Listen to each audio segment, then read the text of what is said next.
Hey, Kitty, how are you? Good morning, sir. Good morning. Bless your heart. Thanks for thanks for making it. No problem, sir. Awesome, awesome. Let's do it. All right. So today we're going to go into chapter 14 of the book. That's what we're scheduled to go into today. And all righty, you were supposed to get back to me if there's any book you want to look into after we're done with the next book. You've not forgotten. You still remember? I will check and get back to you, sir. All right, awesome, awesome. So let's just go ahead with this one. We All right, so we're on chapter 14, and chapter 14 is pretty much talking about something that is popular to us all. The title is saying that believe in giving what you need. It's just talking about the golden rule. That's all. It's talking about the way life's transaction is made. It's talking about the law of sowing and reaping. Something we all know, something that we don't put in front of us, something that is very real and produces the results that we get every day. But it's been abused also in some quarters because people use it to take advantage of other people. But irrespective of the abuse, the originality and the real thing is still very powerful. So hopefully we can look at some of the abuse and take away those abuse and talk about what is real. Yeah, it's still very powerful and potent to us today. All right, so feel free to call my attention to anything I miss on that. The quote that starts it all off in the book, it's just talking about to let love be the answer no matter the question, and it's, what's the name of this lady? Dr. Caroline Leaf, I believe that's her name. She specializes in brain therapies, and she would say that we're created to love, right? And that's so very true because we're created like God. God is love. We're created to yearn after, seek after God. In our original state, we're created to love, and only in love do we have life. The opposite of love is fear. Fear is of the devil. Fear is never of God. When you have fear, it takes you downstream of life. It doesn't take you to life, it takes you to death. Love will take you to life. Fear will take you to death, right? And it gets surprising sometimes when people in the church use fear as an instrument to seemingly they say want to use it to combat or to help people, but that's a bit of stupidity. It's a bit of foolishness. If you say you belong to life, you cannot be using the instruments of death to achieve life. It doesn't work that way.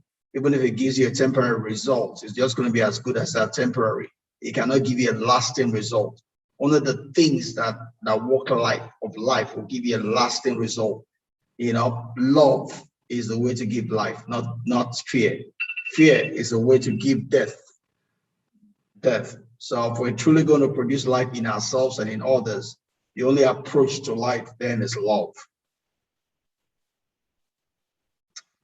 Are we together so far, Chidi? Yeah, when this issue of love comes up, people really don't understand, all those issues about love, and like you've really expounded it, and also how, the Word of God makes it that the highest law in the world, according to the Word of God, is love, because when you have love, think about it. And this is how we are, unfortunately, because of our human nature. There's something our brother or sister, our kids will do, we won't notice it. It's because of the love we have for them.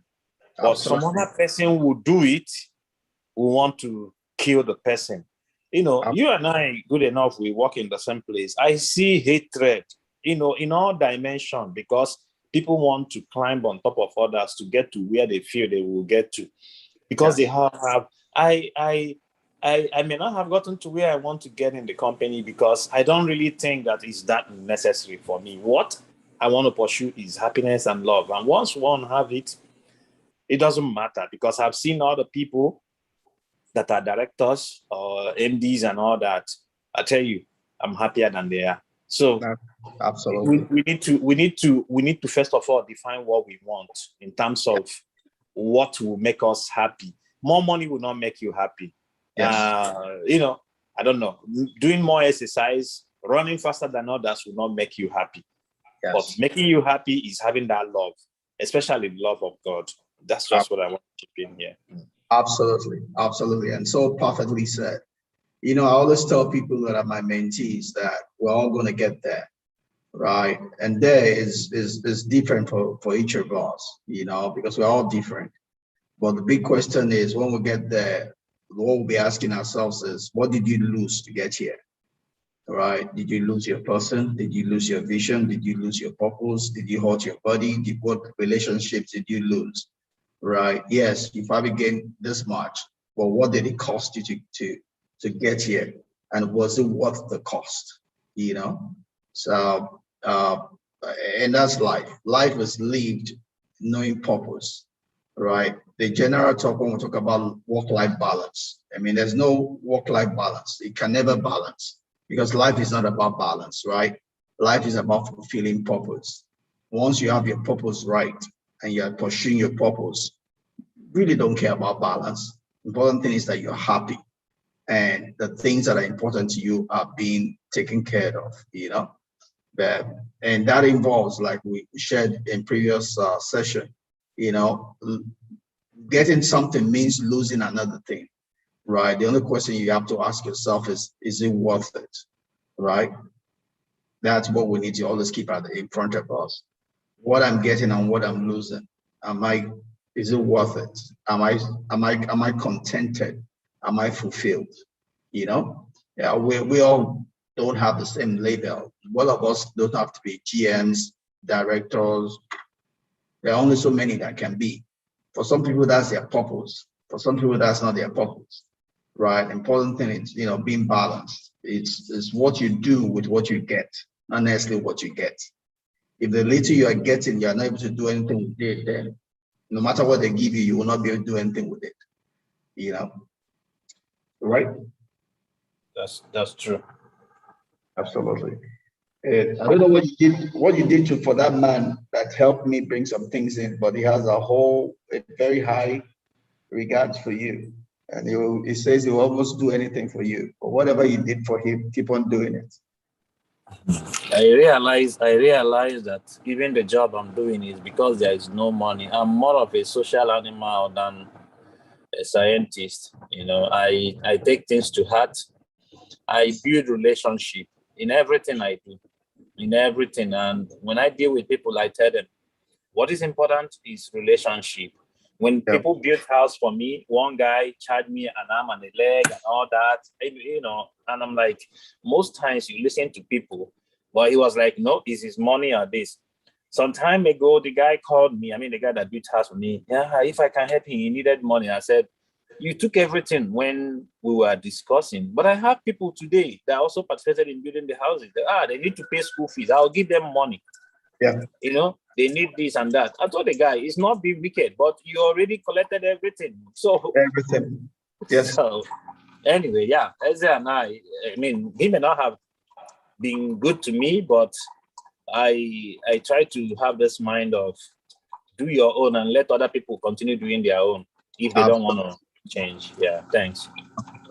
Yeah, I mean, our lives should not be a life lived out of reaction. And I think I wrote an article yesterday. I think that's the one you liked yesterday. I think that was the topic on that. It had to do with responding and reacting. If I'm correct, that's the article yesterday. Was it the yesterday's one or the day before that you liked? The one I posted on the Off Company's Facebook. You remember? Chidi, do you remember? Toba, you're welcome. But whichever one it is. Yes, that's true. I put it on mute and I was answering. Yeah, you're right. I think it was yesterday. Yes, yes. And it just emphasizes the fact that our life should never be about reacting. It has to be about responding out of the vision we have for our life, out of the purpose we have found out for our life, out of who God has created us to be, out of the work that we know that we're created for, right? Irrespective of what anybody or everybody is doing, we have to know our own work. We have to know our own purpose. We have to know the intent of our life.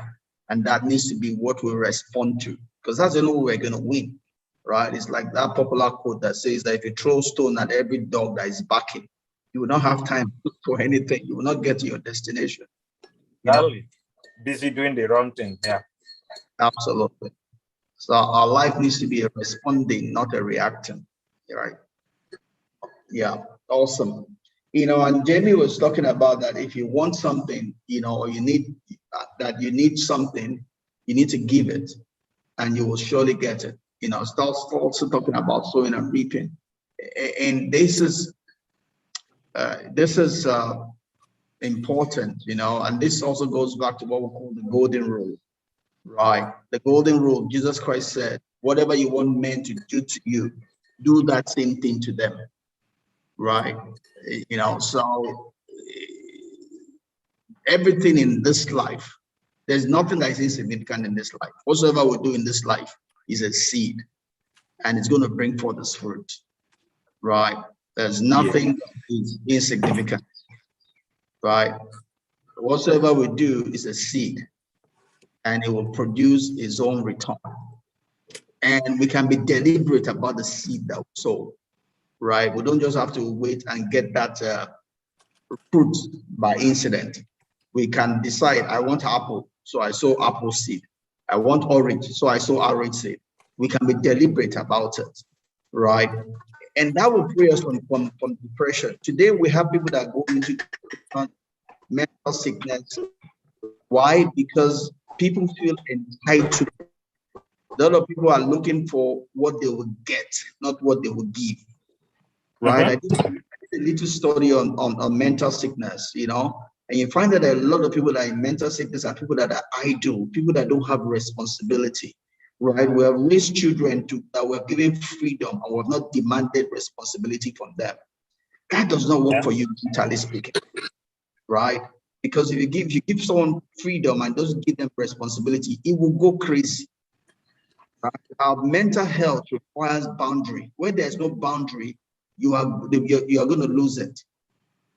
No, the boundary is the brain needs boundary, right? If there's no boundary, easy place to get depressed, because it's just the same way about the way we build muscles also, right? If there's no resistance, you cannot build muscle.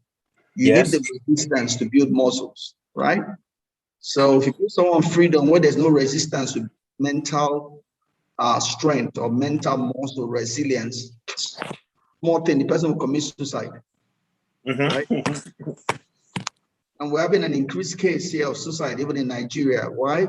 Because we have all of these baby mamas have no clue what it means to parent people. So we're raising a different generation from the generation we grew in. We're raising people that don't have resilience. I can't forget what you told me. I don't know whether we shared off then, a bit. So it's still resonant in my ears, when I asked you the question, why is it that the children of today are different from children of yesterday? And you told me that it's the parents. The parents decided to change and do some certain things. And then at the end of the day, they're now bringing up different kids, who are different. Yes, what do you really call it? The world have evolved. Yes. Before, when we were kids, I still do it with my son, so I don't care. We are flogged, we are tongue lashed. So today, when you talk to a kid, they are telling you that it makes to have a low esteem. I don't really believe it. I don't believe that, but because we now believe that doing all those things will lower their morale, and it becomes a reality. Unfortunately, it becomes a reality. I don't like it personally. Yes. Yes. Yeah, we can do better. I mean, even with me, you know, I'm almost losing it for my last baby, because with the last baby, you know, you give a lot of freedom, you know, being the last pet and all of that. But it's like she's taking that freedom for granted, you know. So I had to tongue lash her yesterday, and I need to do a lot more of that also, you know. And it's for our own good. It's for our own good, right? They might not appreciate it now, right? But they will appreciate it later, because freedom without responsibility is mental sickness. The person is not going to build resilience. It's not going to build mental strength, you know? So any small thing, the person will fall apart. But when you place responsibility on people, they become strong, right? You prepare them for their tomorrow, not necessarily their today, you know? You know, this stuff we're talking about now, the first time I hear about kids, teenagers, and all that committing suicide because they were cyber bullied. Yeah. And I started laughing that I grew up where my parents would tell me that, oh, this guy, Uncle Akin beat you because he's older than you. That you should have beaten him back or look for his younger one that is your mate and beat back. Absolutely. That's the age we grew up in, yes. And that was it. So I don't even bother myself. When I was a kid, you beat me. Even if when you have kids, I'll wait and beat them back. I'll now be happy because I'll be, you know, and somebody will say, because somebody said I, you know, had urinated on myself, you know, put it on Facebook, I'll go and hang myself, kill myself. Yeah. I'll tell you, yes, now my own, at least I was able, you can see that I'm unable to pee. You, who sees whether you can even afford pee himself? Absolutely. That's the way I was brought up. Absolutely. So anybody brought up in our generation can never be cyberbullied. Absolutely. Never. Absolutely. In our own adage, you won't say that. First of all, if you want to abuse somebody, first of all, abuse your own.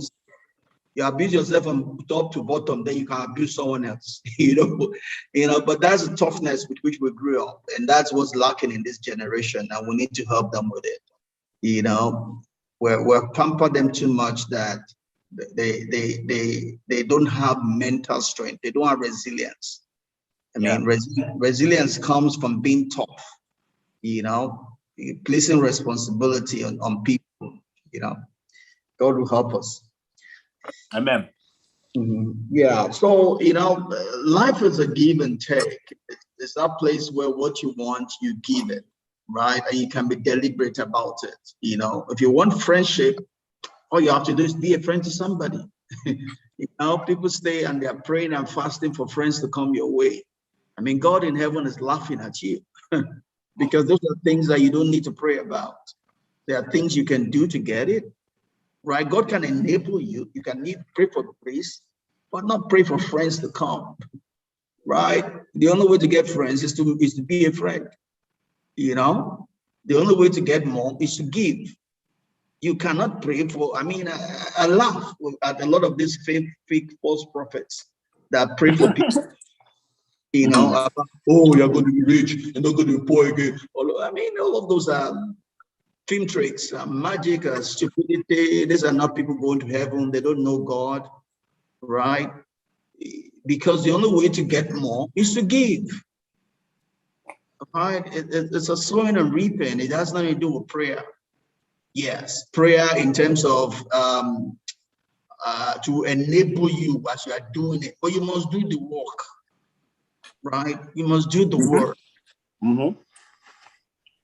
Yeah. I think the definition is just what you said. I mean, it encompasses all, and most people don't understand it, that work is the meaning that you want to get more, you need to give more. Giving doesn't necessarily mean giving more. It actually means working towards what you want. Absolutely. For you now, like, I mean, I've been languishing and planning to start doing stock stuff, and I've not been doing anything, you know, to do that. It might mean to give them more, spend money, buy resources, read more, study more, ask people, consult people, all that. And those are the work I can do to be able to increase my proficiency in doing that. Absolutely. Absolutely. People will go and be praying for God to infuse the knowledge into their mind and their hearts. So it won't work. Yeah. So I mean, they've been praying for forever, and none of them is getting rich. Only the pastor is getting rich. You know, they're giving offerings. Our pastor is getting rich, is buying a jet, but they're ever still poor congregants, right? Because they're being led astray, right? There are ways of the kingdom. It's not by being foolish, right? And so I love this statement here by Brendan Butcher. He is at a life, a near-death experience, so that changed his life. And most of what he does comes from that experience. And he says that at the end of life, when all is said and done, there are three questions you need to answer. Did I live? Did I live? A lot of us are not living. A lot of us are just passive. A lot of people that go to all of this prayer, temple, all of these things, they're just being passive. Forever for the same thing. Yes, they are hearing testimony. It's happening for others, but it's not happening for them. So they are always still a hope, right? Nobody's telling them the truth. Even the people that tell them the truth, they are not ready to accept, because their whole mind is, if they don't pray and hit their head against the wall, they don't feel satisfied, But they're just simple principles of life that they just need to imbibe. But they look so simple to them that they ignore them. They want something that they have to fast for 14 years before they get, you know. And that pains me, because sometimes you call sessions where you can tell people the truth and they won't come. They'll rather go to that man that is shouting, right, where they hear about other people's miracle and they never get their own, than hear you speak simple English for them, for something for them to do. No, some people were talking about how their pastor speaks is the best English. He teaches people English, not just the word of God in Nigeria and all that. And I'm kind of, your pastor may have gotten either divinity PhD or real one, I don't know. And he chooses to what he's doing. When we learn the basis of marketing and sales, we are taught something about the niche market. You know your niche market, you know the strategy to catch them. It's basically what those guys are doing. I remember growing up, the way we know pastors, they are so lowly people, they are so cool, they don't show off. In fact, when you see a pastor, that's why that word we always hear as poor as church rats, because they want to mimic the life of Christ, that life of lowliness, where somebody can be able to fit in anywhere, either as a servant or as a leader, if elevated. But now we have people who are already God trying to teach us about God and telling us, the way they are living is actually how God is trying to, somebody is telling me that I should eat the best food, drive the best house, own and fly, because I belong to the Son of the living God who owns everything. Anyway, I don't want to go into all that. But unfortunately, there are some people you will see, you feel they know better than you, and they are easily sold to the lies and deceit of these ones. Yeah. One of the things that make people easily sold up is because they wait till they're desperate. When a man is in desperation, he can almost do anything, but that's because you have lost time. The best time to prepare for war is in a time of peace. But people wait. They don't do anything until when they're in crisis. And when you're in crisis, you're almost looking for anything to give you immediate solution.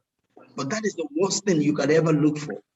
Because anybody can tell you to do almost anything. So all these people that lie on the floor and someone is climbing on top of them, or my God, their vagina, or someone is saying that, all of those stupid things they do, because they are meeting people that are desperate. You see, this happens in poverty-stricken areas because the people are in desperation. So almost the spirit of fear is controlling them, so they can do almost anything. Uncle Akin, if I tell you a part of my life, you'll be shocked, because I've never been moved. People that are better than me get moved and rattled, and I don't get moved. Why? Because I believe that life is nothing to do with either how long you stay on earth, your education, your position in the office, or what have you. It's about how it is. There's really no direction, no definition in life, because at the end of the day, in the words of Solomon, the wisest king and possibly the richest king, he said that everything is vanity. Absolutely. Everything is vanity. Because Absolutely. if it's so good and things are so good, some of the guys that are rich will never die. Absolutely. Absolutely. Unfortunately, they do die. We all are going to die, you know.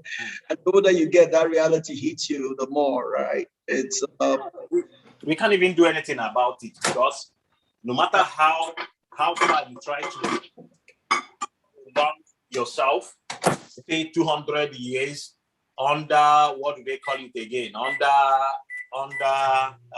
what do you call it? Life support machine. There'll be yeah, a time when they will say, look, enough of this. The people that are even doing that, there is still money to still fire on. And they say, man, I think it's time to just let this guy go. absolutely, absolutely. You know, there was a billionaire that died earlier on this year. I mean, has a lot of Rolls Royce, stays in, I think, in London. But you know how he Okay, I died know of the COVID. guy. Yeah, they couldn't find a bed for Is him. it the Fernandez or one of those, you know? Yeah, yeah, something like that. They couldn't find a bed for him, even though they paid hundreds of thousands. I mean, first of all, that tells me of how he lived this life. Because I'm not as rich as him. If I need a bed, there are people that would throw other people out of bed and give me a bed. Exactly. They will kick other people. A bed will surface even if there is food. Someone will go and find a bed. It's all about what you are doing with your life, right? Exactly. When you affected people's life, they will die for you. They will create for you out of nothing, not because of what you have. So if someone is a billionaire and they can't find bed for him, it says that he's not a good person. Then Yeah. I started asking, where are the schools that he built? Where are the hospitals that he built? No, nobody could tell me of that. That tells me he wasn't rich. He was a very poor man. Yeah. Your best friend in Chevron, in the opposite way. Yeah. One day we unfortunately met together, all the way from checking in, although we were on different flights, checking in. He was going to Canada, me, I was coming to US. He was surprised that even at the immigration listing, that the guys knew me, the way they talked to me, and as we were passing all the way, in fact, I had to follow him to the lounge. We went to the lounge. He was like, how did you know all these guys? I said, I don't know. I'm talking about your main man, Bimbo. Yeah, I know.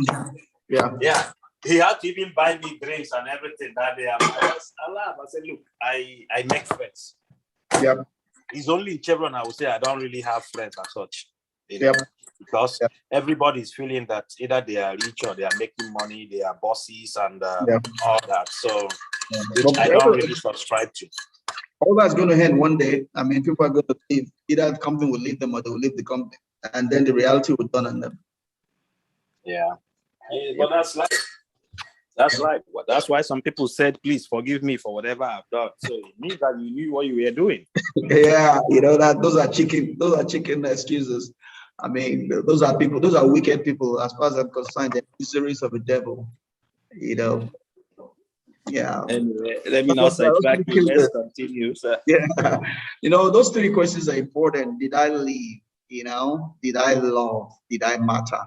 I mean, those are the core of our lives, right? We're here to live. We need to know our purpose. By the time I'm done, I should be able to check and tick the box. Did I live? Yes. Whose life did I have?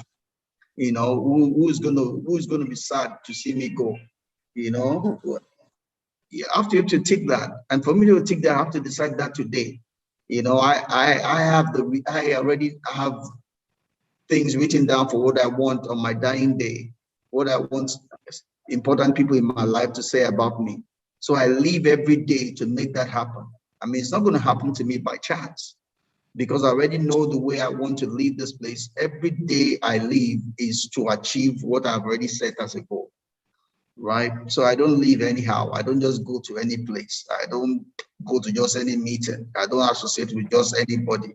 I love people, but I don't give my time for everybody. My time has to achieve what I've already set for myself. I want to achieve when my time here is done, because it's going to be done one day, whether I like it or not. So therefore, I need to plan for it, So we all need to do the same. Yeah. And the main focus in all of this, for all this chapter really is to be a blessing to people. The way we get is the way we be. right? Whatever we want, we also want people to help people to actualize themselves also, which is part of what we're doing here, discussing all of this to help ourselves actualize, and hopefully other people that will listen to this on YouTube can learn one thing or the other, which will make their own lives better also, you know? Um, and it goes and affects every area of our life, really. You know, it's like Amy was talking about here, what she did for employees. You know, as she does that for their employees, it also reflects in our company. You know, you know me in Chevron, you know, and all I do, you know, I mean, let me not say anything about that. Let me talk about my business now. I do have a farm also, you know, and I do have employees on my farm, you know, and I don't. What I've told them, you know, is really to relate as a family, right? I did have an MD, the technical manager, but I had an MD who could not change. I mean, even though I told her I wanted the company to run, you know, just like the way I relate to her, I wanted her to relate with the technical manager who was supposed to be working for her. But somehow she couldn't get off the mode of being bossy, you know, and I had to let her go, you know, because I'm not going to run the company, you know, with any other spirit. And Jim Collins tells you that if you have to manage an employee, then you have the wrong employee, right? You want to employ the right people who can imbibe the culture you're trying to build. If someone is having problem with the culture, then it's probably not the right fit, you know. And this person was not the right fit, so I had to let her go. Um, but it's all about building, and it's all about giving what you want. You know, that's the whole idea of life as a whole. You know, I don't know what else to say on that. It just affects every area of our life, you know. And let me run it back to just the last one here, and you know we can talk about this on every area of life. You know, it's I'm just trying to, which you know, I mean everything you give, you get back. You know, I do a prayer meeting here during the weekdays, right?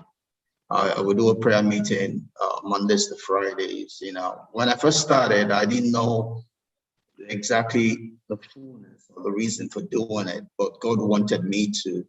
It was a carryover what I did with my wife in the private place, now do public. But has been a blessing to have started it, because what I'm doing has been more of a blessing, a life and death uh, difference for me as a person, not even to any other person, because I pray much more than I would pray in a private place. I'm the convener, so I'm the one standing in front, you know. But the need to do it because I have to meet up for the schedule keeps me doing it. If it was just private, I can easily do it with sometimes, you know, excuse myself. Mm. Mm. But because it's public, I have to do it because it's a commitment, right? So that keeps me doing it on a regular basis. But it's been a life and death saver for me as a person, right? I've gone through health challenge that this has carried me through, and every other thing, you know, a lot of other things that going on in my life, you know, even having to do this farm, you know, the amount of money I'm putting into it, prayer makes a lot of difference, you know, because I'm human.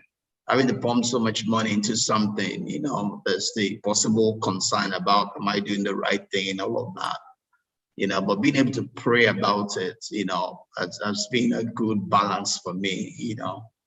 And so I more like started it almost like for other people, but it's been a blessing, a great blessing for me as a person, you know, and a good foundation to do 1,001 other things that God is bringing my way. Mm. Yeah. But I need all is just a summary, just to have at the back of our mind that life is give and receive, the sowing and reaping, and whatever we want out of life, we need to be ready to give that. And life is not passive. So meaning that really whatever I want, if I want more money, then I have to be in a place where I'm sowing, I am investing, right? One of the things I shared during this week was the fact that um, I use change as a weapon, right? Because Heraclitus tells us that nothing is permanent. The only thing that is permanent is change, right? Change. Everything is always changing. Everything will change. So when you know that change is certain, you can use it as a weapon. That's a weapon, yeah. The truth. Because you know things will change, so you can use that. So that's what I use. I know that things will change, like exchange rate is changing, all of that. So therefore, what am I doing? I'm investing today to reap, to ward against the increase of the exchange rate, right? So I'm not staying constant, right? I'm not leaving myself to be at the mercy of inflation. I'm investing such that I will have much more money than the fall of the naira that will be able to help me. So irrespective of what naira depreciation is, I'm already guiding against it. I'm looking years in advance, and I'm already doing things today that will generate the funds for me to give me that insurance, you know, and a lot of other things like that, you know. So life is not static, not if you want to be happy. You know, you have to be continuously pushing things in line with your purpose, what you believe is your purpose, what is you believe you want to get out of life, right? You have to look ahead and determine what you want and begin to ask and pray as to what do I need to do today to ascertain that by that time tomorrow, I would have what I want, not what I don't want. Yeah, that's good. All right, that's the whole summary. I could go and use word by word, but I think discussing freely here is more powerful than doing that. Yeah.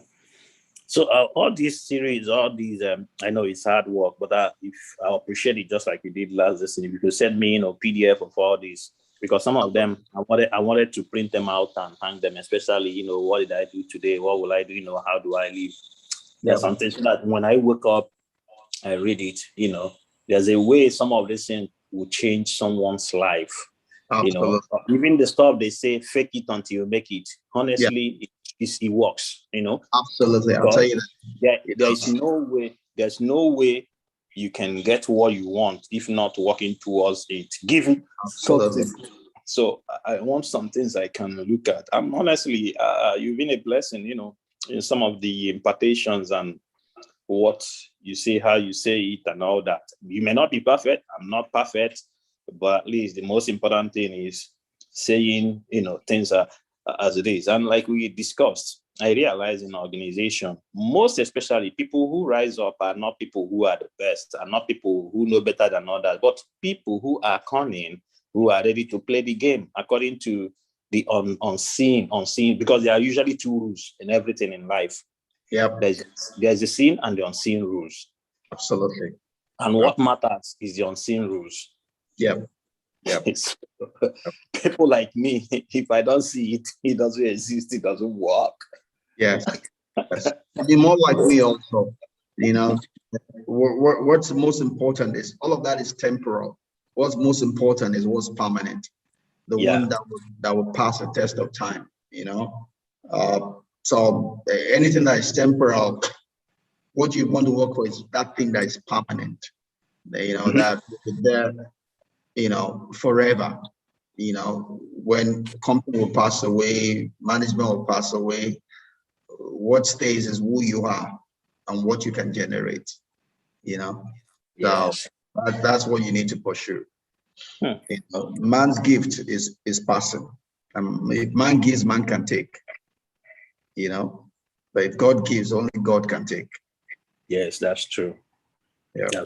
That's why the word of God will tell us that someone can hurt my body, but not my spirit. Absolutely.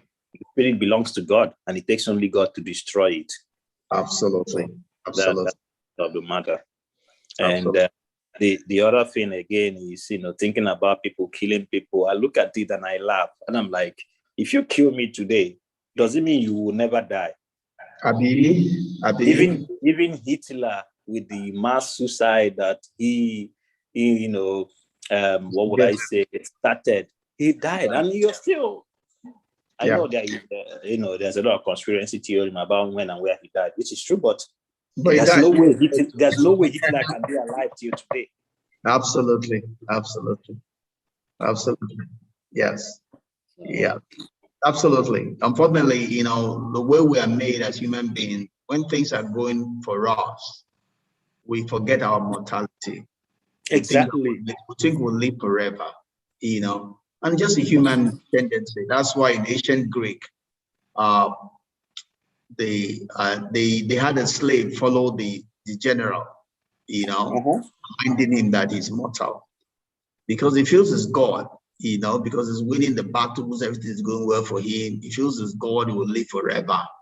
So they had to have a slave going behind him, just reminding him that remember you're human, remember you're mortal, you're going to die one day. Just to balance that feeling, that comes upon you, because everything is working for you. You think you're immortal. So same thing happens to people that are fast track people. When they are getting all the promotions, they feel that they're immortal. Once they get to one point now that they don't get that promotion as frequent as possible, then they become depressed. You know what you're saying. Yeah, they become depressed. I mean, all of us, we all pass through some form of depression, no matter how little, throughout our lifetime. Yeah. I remember my early days, my first, how it works with Schlumberger. I joined Schlumberger. After 2 weeks, I went to France because that's where you do your orientation, your induction, having to understand better the company you're working for and meet some other people across the world. Yeah. So I stayed in one hotel in La Défense, Mécu, that's in Paris. And I was on the ninth floor. I saw some people. I was so bored. I'm a social animal, like I told you, and that's one of my weakness. I always like to be with people. I'm trying. It's not difficult for me because for me to really do what I need to do, I like noise for me to study and do things. But I realize it's no longer important for me. That kind of thing. So I saw some people playing football. I went down to them. Say I want to play with them. So okay, while we're playing, after where people want you, who are you? These, I say I'm Chidi, I'm from Nigeria. I think some of them they know Nigeria, some do not. But the one that really breaks the camel's back was when they asked me what I do. Oh, I say I'm an engineer with Schlumberger. I say Schlumberger what? None of them knew what Schlumberger is, and I'm like, there's nobody in Nigeria, in the university, even if they are using sociology, that didn't know Shell, Chevron, Schlumberger, Halliburton, Baker, because all of us were aspiring then, even from year one, to go and work for these companies. And then when I joined Schlumberger, I knew about the history of Conrad and Marcellus. They are French guys. They are the ones that, started the company. Now it's multinational. Yeah. And these guys, French guys, don't know about this French company. Yes. And I'm like, because they have a wide range. They have a wide range of opportunity, unlike us. Yeah. That you are the CEO of Chevron. Everybody in Chevron sees number one, the god of Chevron. The woman in my village doesn't even know the company called Chevron, talk less of who the CEO is. Absolutely. You see why we need to be humble. Yes. When we think that we have it all, we really don't. We really don't. I was talking with my friend, is one time, all our situation, including you, we are the same. We had to get Naira, convert to dollar and spend with family and all that. He just pointed at that woman peeling orange and this. He said, two of us now are worrying about the exchange rate. They didn't have moved to 360. This woman doesn't know what exchange rate is. Absolutely. She couldn't be bothered. Exactly. I'm having heartbreaks because of this. And that woman, she's happy with her selling this thing for 50 Naira. And, even if there's any increase, she doesn't even know where it's coming from. And you and I, we beat ourselves. Say, look, if you look at what Jesus, this is me adding it now. If you look at what Jesus said, that for you to get into the kingdom of God, you need to have the heart of children. Yes. You know why? Because children, they don't worry about nothing. Absolutely. Once Absolutely. they eat food and go and play, they shit, they sleep, they wake up. That is all. You and I, we're already doing that. And then we're doing the extra of worrying. My children have to finish school. They have to marry this person, go here, do this. Yes. Most times, I'm not saying it's good to live life as a roller coaster, It's a but balance. we need to have a balance. You We have to need get to a balance. understand our limitations. We need to understand our limitations. Absolutely. One thing, I end on this one. I saw one, I don't know whether it's an Indian that said it, and it's actually Raghavan that sent that to me. The Indian guy said, you have problem. You say yes. He said, can you solve the problem? You say no. He said, then why are you worried about the problem? Yeah. You have problem. You say yes. Can you solve the problem? You say yes. He said, then why are you worrying? Just go ahead and solve the problem. Absolutely. So you understand in life, once you know you have the capability, go ahead, go to work and solve it. And if you can't solve it, just hold your hands, let the problem. I argued with Maureen one time when I think that's this time that she was the engineering manager. We had, I don't know what engineering manager. So, we had a group session like this, So in one of them, I said, every problem in life has a solution. They are like, what do you mean? I said, the solution is time. She argued and said, listen, I don't know whether she was saying you passed WAEC and then you didn't do it, you didn't pass WAEC or all this. And I said, look, once that one pass and this thing, your mind is free. That is the time we need. The problem is solved. Absolutely. So it doesn't have to be that it has to be based on human standard or whoever standard. With time, everything. When my mom died, that's when I started having high blood pressure, the way everything spiked and all that. Yeah, I'm having that high blood pressure today, but I'm not worried about my mom again. Absolutely. Absolutely. So time heals every wound. Yes, yes. Time puts everybody in its place. Time, you can have anything you want in life if you allow time to work for you. Yeah. You can be a billionaire. All you need to do is allow time to make it up. Our problems is because we want it too fast. But if you give time its place to do its proper work, you can have and you can be whatever you want to be. Yes, so yeah. Honestly, it's possible when you respect time. That's true. And that's why when we were in primary school, they started from primary 1, primary 2, and they have different curriculum, knowing that at this level, this is what they don't just come and give us primary 16 in primary 1. Absolutely. What is this? Is it Ecclesiastes waiting? They said there is time for everything. Yes. Yes. So there is time for everything, Our problem, because we are too much in a hurry. We're too much in a hurry, so we miss everything. Hurry is not of God. Hurry is of the devil, right? We need to respect time. When you allow time to take its place, have its proper place, all things are possible. You will not have high blood pressure. You will not have stress. You see, when you understand also that the world, life follows an ordered step. See, when you don't understand that life is ordered, that's when you start getting worried. Life is ordered. Things don't just happen. Everything happens for a reason and for a purpose. When you understand that, you stop worrying. Yeah. Everything happens for a reason and for a purpose. Your place is not to fight it. Your place is to agree with it and use it. When you understand life that much, everything will work for you. You will have no problem. Amen.